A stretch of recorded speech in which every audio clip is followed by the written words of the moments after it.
preparation of final account of NPO, and let's start the problem. Here the problem is given over here.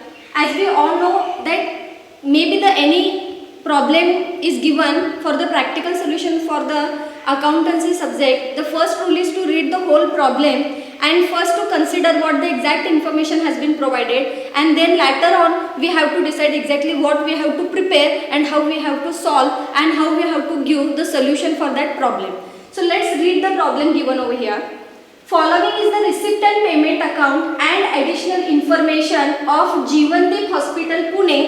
Prepare income and expenditure account for the year ending 31st of March 2013 and the balance sheet as on that date. So in the first para what exact information is given, that in this whole problem receipt and payment account has been provided for us, and along with that additional information has been provided, and on the given basis of that information we have to prepare the income and expenditure account and the balance sheet for the one date, that is 31st of March 2013. So in this first para we have given the information that we have to prepare the final account in the books of Jeevandeep Hospital, Pune, and for the preparation of final account we have to prepare income and expenditure account and balance sheet for the 31st of March 2013 this date. So as per the given instruction we have to prepare the exact format of final account, that is income and expenditure account and balance sheet. Now in this they have said that you have to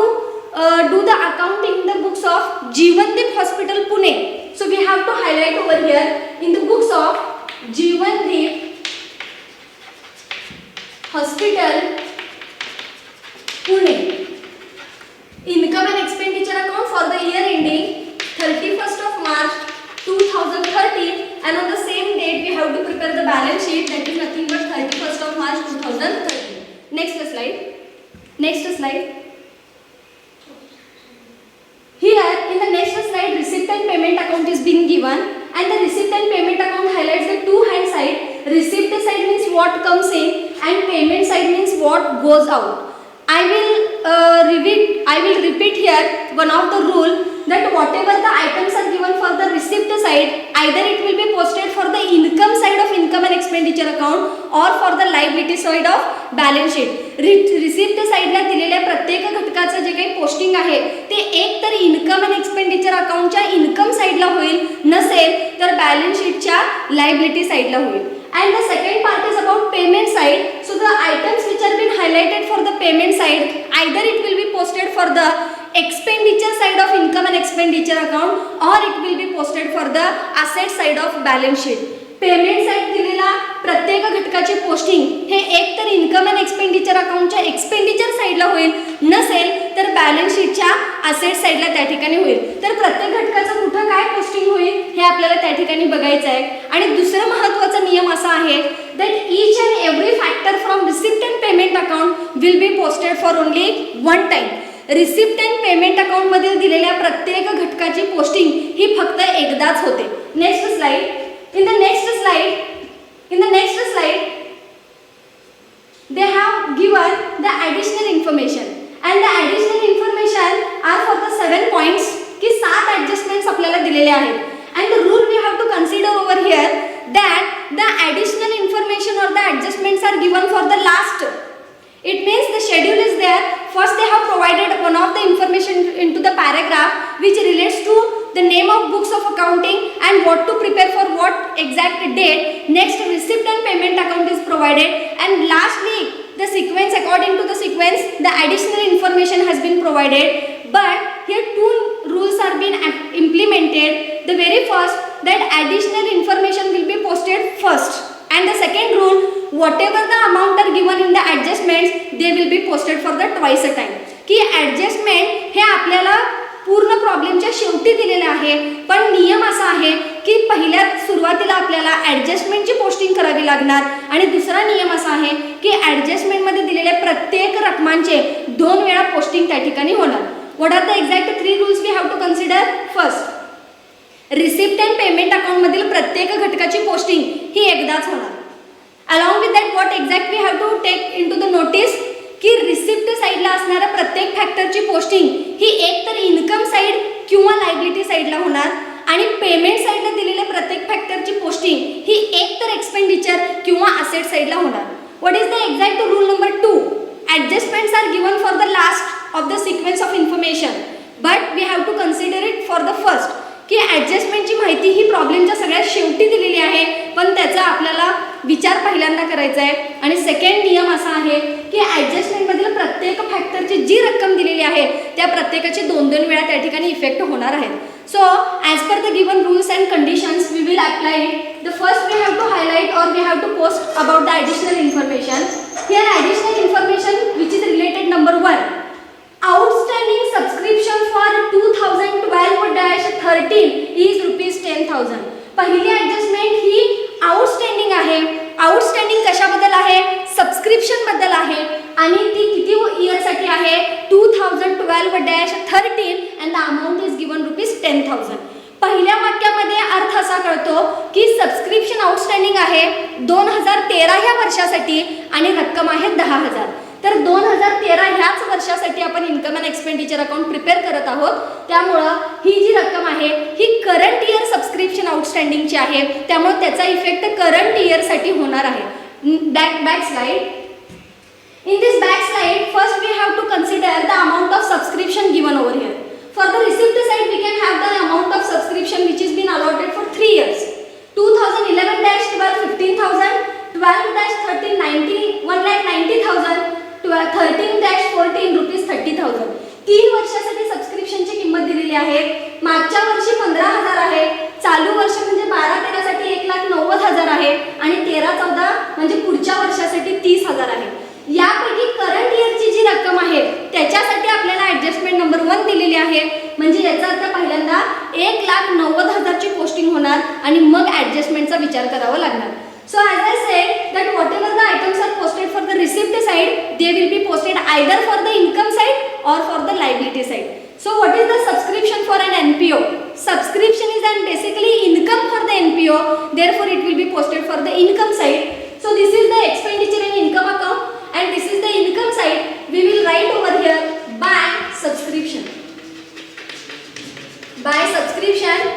For the inner side, we will write over here 1,90,000. Next slide. What is the first adjustment? Outstanding subscription for 12-13 is 10,000. चालू वर्षी subscription outstanding आहे आणि नियम आपल्याला माहित आहे outstanding are always added. Outstanding नेहमी add होतं. काय आउटस्टँडिंग आहे? सबस्क्रिप्शन आउटस्टँडिंग आहे म्हणजे साहजिक आहे की ते सबस्क्रिप्शनमध्ये ॲड होणार आणि सबस्क्रिप्शनची आपण ऑलरेडी पोस्टिंग केलेली आहे. सबस्क्रिप्शन आहे इन्कम अँड एक्सपेंडिचर अकाउंटच्या इन्कम साईडला. इथं म्हणा add outstanding dash CY rupees 10,000. आउटरला रक्कम आली total subscription 2 lakhs. What will be the second effect of this 10,000? की आउटस्टँडिंग आहे म्हणजे काय? पेंडिंग आहे. एक आउटस्टँडिंग म्हणजे रक्कम पेंडिंग आहे आणि ही पेंडिंग रक्कम इन्कम आहे म्हणजे आपल्याला पैसे मिळायचे आहेत पण अजून मिळालेले नाहीत. The income should be received but eight not received. The income should be receivable but eight not received.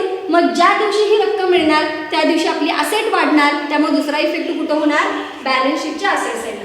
So this is the balance sheet. This is the asset side. We have to write over here outstanding subscription for current year. आउटरला रक्कम घ्या rupees 10,000. So this is the 2 effect of first adjustment. Moving further for the second adjustment, what is given over here? Hospital equipment and furnitures were purchased on 1st October 2012 and both the assets were to be depreciated at 20% per annum. दुसऱ्या ॲडजस्टमेंटचा अर्थ असा आहे की hospital equipment आणि furniture हे 2 asset आहेत बिझनेसचे. Basically we are preparing the final account for Jeevandeep hospital. म्हणजे हॉस्पिटलसाठी अकाउंटिंग करत असताना हॉस्पिटलचे इक्विपमेंट आणि तिथं असणारी फर्निचर हे त्या हॉस्पिटलचे असेट असणार आहे आणि त्या बिझनेस म्हणजे त्या हॉस्पिटलचे हे दोन्हीही असेटसाठी ॲडजस्टमेंट सांगितलेली आहे.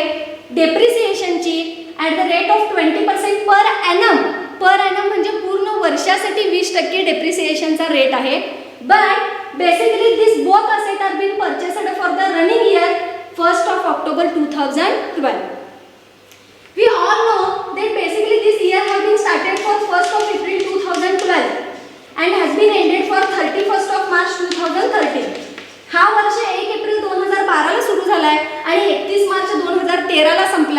म्हणजे 12 महिन्यासाठी इथं रेकॉर्ड्स दिलेले आहेत.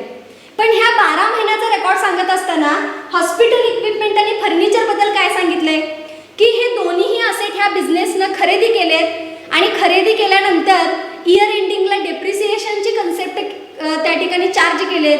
पण चार्ज करत असताना जो रेट दिलाय तो रेट पर ॲनम म्हणजे पूर्ण वर्षासाठी आहे, दॅट इज 20%.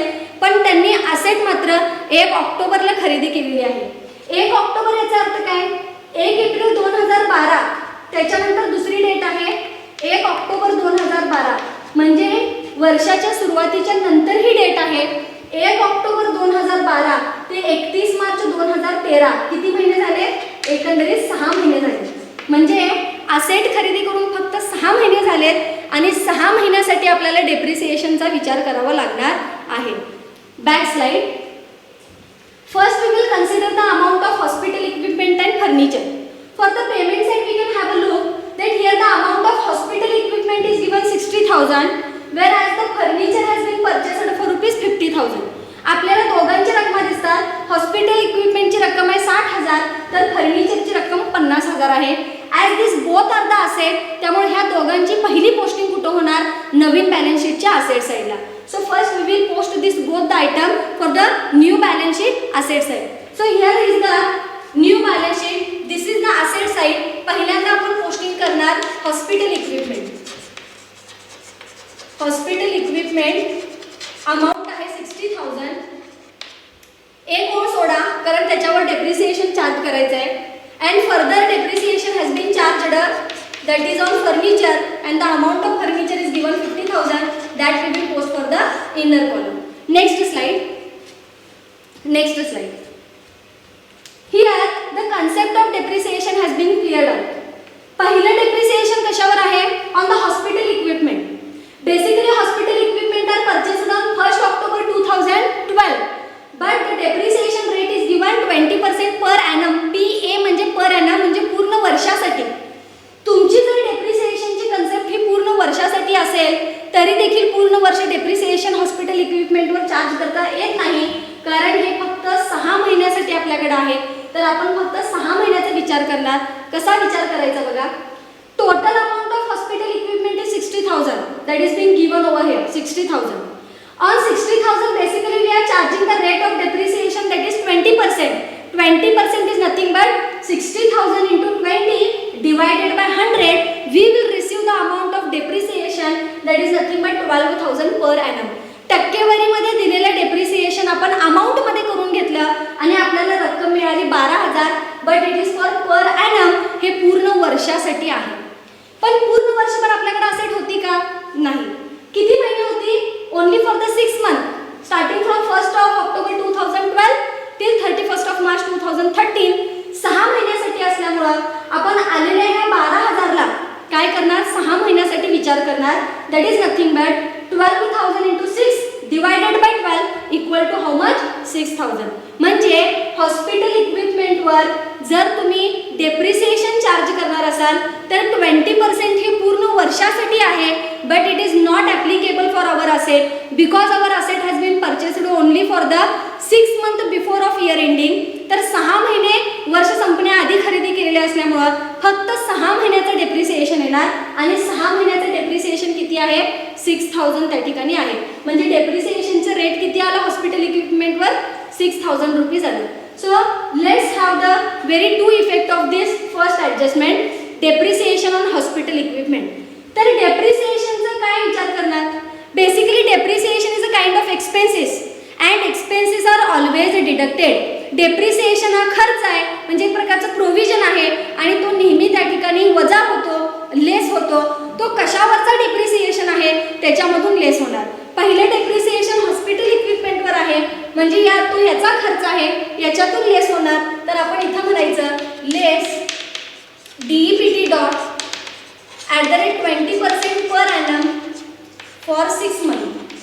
की डेप्रिसिएशन 20% आहे पर ॲनम पण आपल्याकडे ही मालमत्ता फक्त 6 महिन्यासाठी आहे. त्याप्रमाणे आपण इथं 6,000 लेस करायचं. 60,000 मधून 6,000 गेले, आउटर कॉलमला अमाऊंट आले 54,000. What will be the second effect of this 6,000. This is the kind of expenses. आणि एक्सपेन्सेससाठी आपल्याकडे एक स्वतंत्र अकाउंट आहे, इन्कम अँड एक्सपेंडिचर अकाउंट. म्हणजे या 6000चा दुसरा इफेक्ट कुठं होणार? इन्कम अँड एक्सपेंडिचर अकाउंटच्या एक्सपेंडिचर साईडला. तर एक्सपेंडिचरच्या साईडला आपण इथं पोस्ट करूया to depreciation on, underline over here. First we have to write hospital equipment. पहिलं जे काही त्या ठिकाणी डेप्रिसिएशनची रक्कम आहे हॉस्पिटल इक्विपमेंट आहे, त्यामुळे त्याची अमाउंट घेतली इनरला 6000. Now the second depreciation has been charged on furniture for the same matter. Same conditions आहेत, सेम नियम आहे आणि फर्निचरचा विचार करायचा आहे. So the b point is given over here. Again furniture has been purchased on 1 October 2012. 1 October 2012 ला ही furniture खरेदी केलेली आहे आणि 31 मार्च 2013 ला वर्ष संपला. म्हणजे 6 महिन्यासाठी हे फर्निचर आपल्याकडे आहे. पण डेप्रिसिएशनचा रेट 20% पर ॲनम पूर्ण वर्षासाठी आहे. तर आपण काय करूया, पहिल्यांदा पूर्ण वर्षासाठी डेप्रिसिएशनची अमाउंट किती येते ते बघूया आणि मग 6 महिन्याचा विचार करूया. Here 50,000 is the right amount of furniture we have purchased. Into 20 divided by 100. 20% म्हणजे 20/100. 20 divided by 100 equal to 10,000 for per annum. वर्षाचा डेप्रिसिएशनची अमाऊंट किती आली? 10,000 रुपये आली. पण आपण फर्निचर किती महिन्यासाठी वापरतोय? 6 महिन्यासाठी. म्हणजे जर 10,000 हे पूर्ण वर्षासाठी असेल तर 6 महिन्यासाठी किती? तर आपण काय करायचं, 10,000 गुणाकार 6/12 बरोबर आपल्याला रक्कम मिळाली डेप्रिसिएशनची 5,000. मग ह्या डेप्रिसिएशनचा इफेक्ट पण आपण सेम तसंच करायचं आहे. The first effect is nothing but it will be deducted from the furniture. So we will write over here less DEPT at the rate 20% per annum for 6 month. की डेप्रिसिएशन 20% आहे पर ॲनमसाठी, पण आपण 6 महिन्याचा विचार करतोय. अमाऊंट आली 5,000, आउटरला अमाऊंट येणार 45,000. and the second effect of depreciation will be posted for expenditure side. इथे घ्या furniture 5,000. So the total depreciation charged for the whole year on both the asset is nothing but 11,000.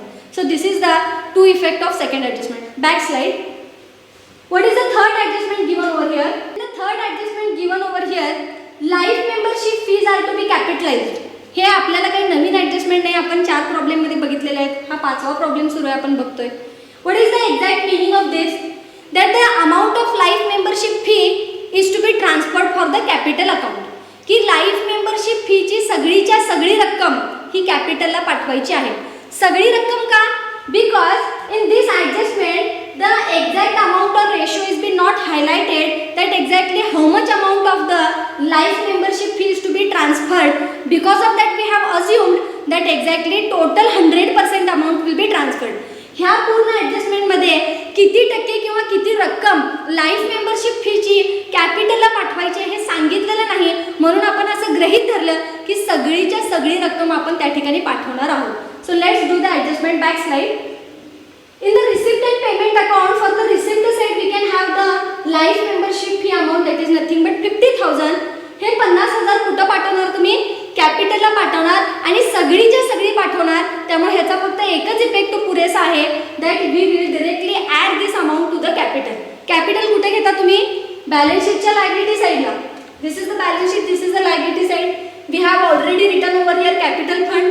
ह्या capital fund मध्ये म्हणा add Number 1, life membership fees amount rupees 50,000. Amount rupees how much? Rupees 50,000. Next slide. The adjustment number 4 is given. Donations represent donation for building fund. This is just an information, not a kind of adjustment. काय म्हटले की डोनेशनची जी रक्कम तुम्हाला दिलेली आहे ती donation particularly कशासाठी आहे? बिल्डिंग फंड साठी आहे. डोनेशन मध्ये 2 कन्सेप्ट येतात. If the donation is given simply donation or the name is been highlighted like a revenue donation, तर तो donation regular part of donation आहे, रेग्युलर पार्ट ऑफ इन्कम आहे, ते तुम्ही इन्कम साईडला घेऊ शकता. काय शब्द वापरला? डोनेशन मध्ये फक्त डोनेशन किंवा डोनेशन रेव्हेन्यू आहे, रेव्हेन्यू रिसीट आहे असा शब्द वापरला असेल तर तो रेग्युलर फ्लो ऑफ इन्कम आहे, तो रेग्युलर आपल्याला मिळणारा पैसा आहे. त्यामुळे त्याचं पोस्टिंग कुठं होणार? इन्कम साईडला होणार. But if the donations are been highlighted with specific name like building fund, prize fund, specific fund, special fund, की डोनेशनच्या नावापुढे कोणत्याही असं स्पेसिफिक नाव दिलंय, बिल्डिंगच्या फंडसाठी वापरा, स्पेसिफिक फंडसाठी वापरा, स्पेशल फंड म्हणून वापरा, प्राइज फंड म्हणून वापरा, असेट फंड म्हणून वापरा, तर असं स्पेसिफिक नाव दिलं असेल तर मात्र आपल्याला लक्षात घ्यावं लागणार की तो स्पेसिफिक फंड आहे आणि त्याची स्पेसिफिक पोस्टिंग होणार, that is nothing for the liability side. तर ह्याची आपण त्याच पद्धतीनं पोस्टिंग करणार. आत्ताचं डोनेशन देखील स्पेसिफिक फंड आहे आणि हा फंड बिल्डिंगसाठी आहे, त्यामुळे त्याचा इफेक्ट एकच होणार आणि तो कुठं होणार, बॅलन्स शीटच्या लायबिलिटी साईडला. So this is our balance sheet, this is the liability side. We will highlight over here. याच्याखाली एक 4-5 ओळी सोडून म्हणायचं, donation for building fund, donation for building fund and the amount is nothing but, last slide, amount is nothing but for the receipt side is 50,000, 50,000 ही रक्कम आहे. आउटरला घेऊया direct 50,000. Amount is nothing but rupees 50,000, that will be taken for the last column. Next slide, adjustment number 5. Staff salary for current year is outstanding rupees 15,000. आता पुन्हा outstanding हा शब्द आहे. Outstanding नेहमी add होतं.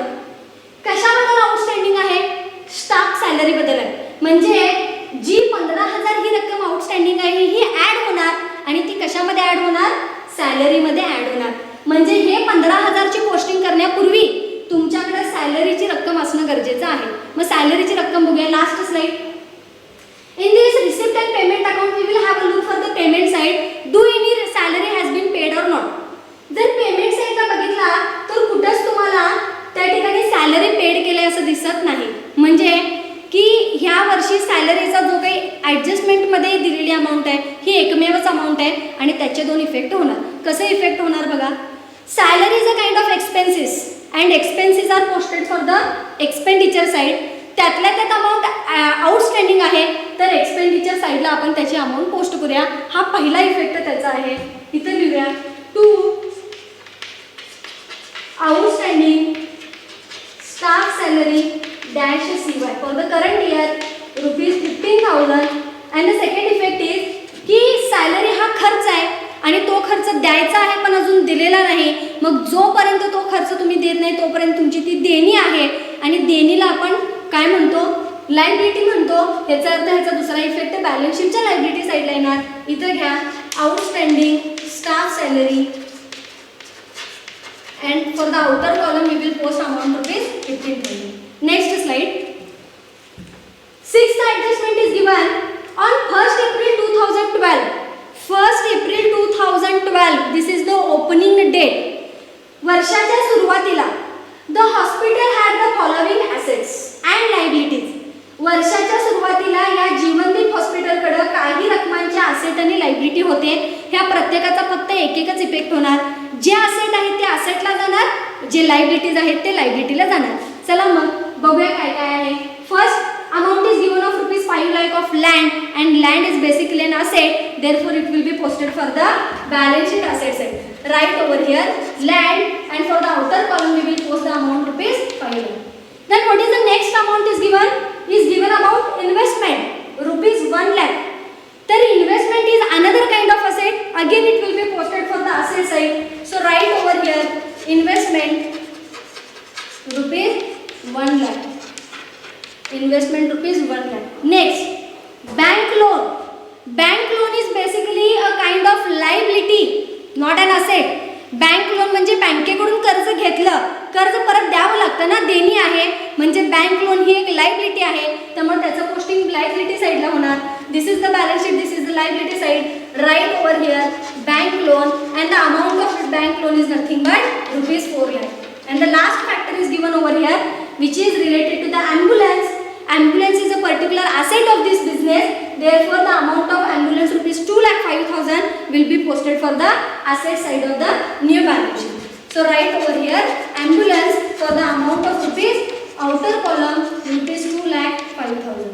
And the last but not least the adjustment, capital fund on 1st April 2012 was rupees 4,32,000. वर्षाच्या सुरुवातीला 1 April 2012 या तारखेला कॅपिटलचा फंड आहे ह्या बिझनेसकडं, तो किती रुपये आहे? 4,32,000. ह्याचा देखील फक्त एकच इफेक्ट होणार, कारण हे वर्षाच्या ज्या सुरुवातीचं सांगितलेलं आहे आणि त्याचा इफेक्ट कुठं होणार? बॅलन्स शीटच्या लायबिलिटी साईडला, which already we have posted for the name of capital fund. Right for the inner column 4,32,000 for the liability side of new balance sheet. So we have completed all the additional information and the twice effect of it. Coming to the last point, back slide, to the receipt and payment account. ह्या प्रत्येकाचा एक त्या ठिकाणी posting होणार. कसा effect होणार बघा. First we will think about receipt side. For the first factor of receipt side it is given to balance brought down. To balance brought down म्हणजे कॅशचा शिल्लक बॅलन्स रक्कम आहे 12,000 आणि हे वर्षाच्या सुरुवातीला आहे, म्हणजे हा वर्षभर कुठे ना कुठे तरी वापरला असणार, त्यामुळे ह्याचं पोस्टिंग होणार नाही. Two subscription. Subscription has been allotted for the 3 years. One is the last year, middle one is the current year and next is the next year. तर पहिलं जे दिलेलं आहे 15,000 रक्कम ही मागच्या वर्षाची आहे. And as we all know that income and expenditure account only the amount of current year. की इन्कम अँड एक्सपेंडिचर अकाउंटचा नियम आहे की ती फक्त चालू वर्षाची रक्कम रेकॉर्ड करते आणि 15,000 ही रक्कम मागच्या वर्षाची आहे, त्यामुळे ह्याचं पोस्टिंग होणार नाही. सेकंड, 2012-13 1,90,000 त्याचं आपण पोस्टिंग केलेलं आहे. Last point is for the 2013-14 म्हणजे हे पुढचा वर्ष आहे. पुढच्या वर्षाची रक्कम 30,000 सबस्क्रिप्शन पुढच्या वर्षी मिळायला पाहिजे होती, पण रिसिप्ट साईडला ती दिसते म्हणजे ती ह्याच वर्षी मिळाली. ह्या वर्षी मिळाली म्हणजे काय आहे की तो पुढच्या वर्षी मिळायची रक्कम आज मिळाली, म्हणजे पुढच्या वर्षी ती रक्कम मिळणार नाही, त्यामुळे ह्याचं पोस्टिंग कुठं होणार? प्री रिसिव्ड सबस्क्रिप्शन म्हणून लायबिलिटी साईडला होणार. So this is the balance sheet, this is the liability side. Right over here pre received subscription. Pre-received subscription. For the outer column we have to write the amount, nothing but rupees 30,000. Okay. Next moving further to donations त्याचं posting झालेलं आहे. To life membership fees त्याचंही posting झालेलं आहे. To hospital receipt आणि ब्रॅकेटमध्ये revenue दिले. हॉस्पिटलचे काही रकमा मिळालेल्या आहेत पण ते रेव्हेन्यू आहेत. रेव्हेन्यू म्हणजे रेग्युलर, आणि रेग्युलर जे मिळते किंवा रेग्युलर जे भागवतोय ते सगळे इन्कम अँड एक्सपेंडिचरला येतं. आता इन्कम आहे त्यामुळे कुठं होणार? इन्कम साईडला येणार. इथं घ्या bye hospital receipts and the amount is nothing but rupees 3 lakh. We have completed the receipt side. Now finally we have to post the remaining items of payment side. The first is given by medicines. हे एक hospital आहे आणि इथं medicine हे दररोजचा खर्च आहे, कारण जसं मेडिसिन संपतील तसं रोज परचेस करावं लागणार आणि रोज ते युटिलाइज पण करावं लागणार, त्यामुळे हे एक रेग्युलर खर्च आहे. रेग्युलर खर्च म्हणजे रेव्हेन्यू खर्च आहे. कुठे येणार? एक्सपेंडिचरला येणार. So write over here to medicines for the expenditure side of income and expenditure account ₹20,000. Next by honorarium to doctors. डॉक्टरांना दिलेला मानधन आहे 1,50,000. हा पण एक रेग्युलर खर्च आहे. रेग्युलर खर्च एक्सपेंडिचर साइडला येतं, त्यामुळे इथं पुन्हा पोस्ट करा to honorarium to doctors. To honorarium to doctors for the amount of ₹1,50,000. By ambulance maintenance, another expenses which are related to the asset. Again it is a regular expenses, therefore it will be posted for the expenditure side of income and expenditure account. इथं म्हणा to ambulance maintenance. To ambulance maintenance amount is nothing but ₹88,000 which will be posted for the outer column. 88,000. By hospital equipment purchased झालेला आहे. Furniture purchased झालेला आहे. Fixed deposit for the amount of ₹2 lakh. Fixed deposit is basically asset, therefore it will be posted for the asset side. ही आहे balance sheet, ही asset side. इथे घ्या amount fixed deposit and the amount of fixed deposit is nothing but ₹2 lakhs which will be posted for the outer column 2 lakhs. And the last but not least by balance carry down म्हणजे हा वर्षाच्या शेवटी कॅशचा शिल्लक राहिलेला balance आहे. Cash ही ज asset आहे आणि ती शिल्लक आहे म्हणजे ती असेट साईडला येणार. नवीन बॅलन्स शीटच्या असेट साईडला पोस्ट करूया. Cash amount is nothing but posted for the outer this way we have completed the whole problem. The last work to do is to close the books of account and finally to tally the balance sheet with the right amount. How to close the final account? तर पहिल्यांदा आपल्याकडे income and expenditure account आहे. ह्या अकाउंटच्या शेवटचे जे column आहे अमाऊंटचं, तिथं आपल्याला टोटलचा सेल करून घ्यावं लागणार, like this way. And for this total sale we have to consider exactly which is the highest amount. कुठली साईड जास्त आपल्याला बघावी लागणार. Either the expenditure side is more or the asset income side is more. कुठली side जास्त आहे? Income side जास्त आहे. इन्कमची टोटल आहे 5 लाख, ती इथं घ्या. या टोटलच्या सेलमध्ये ₹5 lakh. The same amount will be posted for the expenditure total side rupees nothing but 5 lakh. इथं पण तीच अकाउंट आहे. And from this total of 5 lakhs we have to deduct the total of expenditure. And after deducting we can come to the point that exactly we had received ₹2,16,000, the amount which is nothing but the surplus of business. Why it is a surplus of business? Because income is more than the expenditure. आपलं उत्पन्न जास्त आहे आणि खर्च कमी आहे. सगळ्याच्या सगळं उत्पन्न वापरून देखील काही रक्कम आपल्याला त्या ठिकाणी खर्च भागवून देखील शिल्लक राहते. हा आपला फायदा आहे. आणि NPOच्या फायद्याला, नॉट फॉर प्रॉफिट ऑर्गनायझेशनच्या फायद्याला आपण सरप्लस म्हणतो. त्यामुळे 2,16,000 ही रक्कम काय झाली? सरप्लस झाली. त्यामुळे इथं म्हणा टू सरप्लस ₹2,16,000. ह्याचा दुसरा इफेक्ट कुठं होणार? It will be added into the capital fund. Capital fund आहे बॅलन्स शीटच्या लायबिलिटी साईडला. इथं घ्या number 2 surplus and the amount is nothing but ₹2,16,000. Now whatever the amount are for the inner column of balance sheet, we have to take it for the outer column. पहिल्यांदा capital फंडची total घेऊया. Total is 6,98,000. आणि कुठली amount इनरला तशीच राहिली काय बघा total करायच्या आधी. And to close the balance sheet and to tally with the right amount, again we have to prepare the total sale for the last column of the amount for both the side, for the liability and for the asset. And finally we can come to the notice that exactly 12,53,000 is the right amount through which this balance sheet gets tallied. 12,53,000. So yes, this is the right way to prepare the final account, to close the final account and to balance sheet to tally the balance sheet. Thank you.